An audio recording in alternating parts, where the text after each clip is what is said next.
Okay, so today we are going to start limit. So limit is a very important chapter for class 12th and also sorry for class 11th as well. It's very important for class 11th and class 12th both. Class 11th and class 12th यूँ कहिए कि जो topic आप जो calculus आप पढ़ने जाओगे, जो न्यू टॉपिक इंट्रोड्यूस हुआ आपके 11th में कैलकुलस, उसका जो फर्स्ट चैप्टर था वो तो सेट रिलेशन हो गया, फंक्शन। सेकंड है चैप्टर लिमिट, और ये आपका बेसिक बिल्डिंग ब्लॉक चैप्टर बनेगा आपके अपकमिंग जो चैप्टर आने वाले हैं, लाइक इंटीग्रेशन, डिफरेंशिएशन, मोस्टली जो आप 12th में पढ़ोगे इंटीग्रेशन पूरा। So limit is very important chapter और आपको इसको बहुत अच्छे से पढ़ना चाहिए। सो अगर ये चैप्टर पहली बार पढ़ रहे हैं और आप पहली बार देखे होंगे इस वर्ड को, तो आपके दिमाग में एक क्वेश्चन आना चाहिए कि what is limit. What is limit. अभी तक अलजेब्रा पढ़ा आपने, अभी तक आपने ज्योमेट्री पढ़ी, बट लिमिट क्या चीज़ है। देखिए, लिमिट को समझने से पहले कुछ चीज़ जानते हैं। जैसे मान लीजिए फॉर एग्जांपल, अगर मैं आपसे कहूँ कि सर 4/4, तो आप कहोगे सर इसकी वैल्यू होती है 1। या आपसे यूँ कहो सर कि 0/1, तो आप कहोगे सर इसकी वैल्यू होती है 0।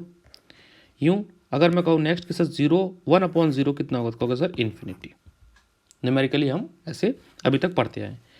अगर मैं इसी को इस तरह से कहूँ सर 0/0 कितना होगा, तो फिर आप ये कह सकते हो सर 0/0 1 भी हो सकता है बाय दिस रूल।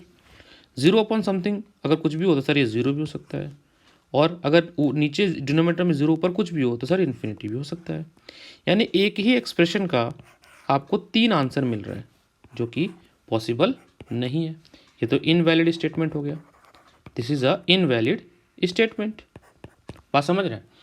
तो जब इस टाइप की सिचुएशन क्रिएट होगी तो उसमें जो हमारे मैथमेटिशियंस ने एक न्यू कॉन्सेप्ट डेवलप किया कि इसको निकालने के लिए हम लिमिट का कॉन्सेप्ट यूज़ करेंगे। लिमिट को हम अगर मैं लेमन वर्ड में बोलूँ तो इसका मतलब होता है लगभग वैल्यू निकालना अपने नेबरहुड का। यहाँ पे वर्ड जो है नेबरहुड पे बहुत ध्यान दीजिएगा। जैसे एक फंक्शन और लेते हैं, फॉर एग्जाम्पल हमने कहा x-1/x-1, ये आपका एक फंक्शन है। यहाँ पे क्लियर कट दिख रहा है कि सर यहाँ पे अगर हम ध्यान से देखें तो अगर ये कट के 1 आ रहा है। मैंने कहा बट अगर मैं x की वैल्यू 1 पुट कर दूँ, तो जब आप x की वैल्यू 1 पुट करेंगे तो f1 आपका क्या हो जाएगा बेटा, 1 - 1 and 1 - 1 again 0/0, again not valid. यानी कि सर अगर 1 को छोड़ दिया जाए, 1 के अलावा कोई भी नंबर लिया जाए तो हमारा 0/0 कंडीशन नहीं आएगा। जैसे फॉर एग्जाम्पल अगर आप f2 लेते हैं, मतलब x की वैल्यू 2 लेते हैं, तो 2 - 1/2 - 1 मीन्स 1/1, यानी आपका आंसर आ गया 1। ठीक है, आपका आंसर आ गया 1। यहाँ पे ये वैलिड हो गया, ये क्या हो गया, वैलिड हो गया। So at x is equal to 1 हमारा जो ये फंक्शन था, this function is not defined, not defined. So to handle this kind of situation हमें जो एक कॉन्सेप्ट दिया गया लिमिट, उसका हम यूज करेंगे। अब देखिए कैसे करते हैं इसको और थोड़ा समझते हैं। फॉर एग्जाम्पल लिमिट में क्या चीज़ होता है कि आपको अगर फॉर एग्जाम्पल मैं लिखता हूँ limit x approaching to 2 fx, f approaching to 2 fx। अब ये फंक्शन कुछ भी हो सकता है जिसके बारे में अभी आपको थोड़ी देर में बताएंगे। आपका ध्यान इस पे होना चाहिए।